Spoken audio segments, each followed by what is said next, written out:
আসসালামু আলাইকুম। আজকে 14 রোজা।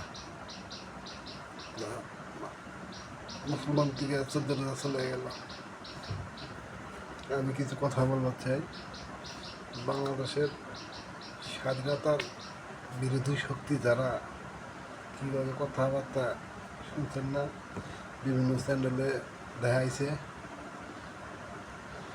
মাননীয় প্রধানমন্ত্রী সহ জনতা শেখ হাসিনার বিচার করবার পরে এই সরকারকে হইয়া পাক বাহিনী যার মাকে 71-এ যুদ্ধের আগে পাকিস্তান থেকে আইছে বাংলাদেশে, সেই পাক বাহিনীর সন্তান নাহিদ তাকে ভারতে না 14 থেকে 12 না 13 থেকে এমপি হয়েছে, না না ঘোষিত এমপি। শেখ হাসিনা বিচার করবার চায়, এই বেড়া এই দেশে বিচার যদি আগে করস 1971 সালে 30 লক্ষ লোকের যারা হত্যা করেছে এই জামাত, তাদের বিচার আগে কর। তাদের বিচার এই বাংলাদেশের আগে হতে হবে। যারা 30 লক্ষ লোক হত্যা করছে, 2 লক্ষ মানুষ ইজ্জত নিছে, এই জামাতের বিচার আগে হইতে হইবে। এই জামাতের নিবন্ধন আগে বাতিল করতে হইব। তা না কইরা আওয়ামী লীগের নিবন্ধন বন্ধ করাইছো রাজাকারের বাচ্চা ইউনুসরে দিয়া। আরে এক মেঘে শীত যায় না রে, এক মেঘে শীত যায় না, শীত আবার আসবে।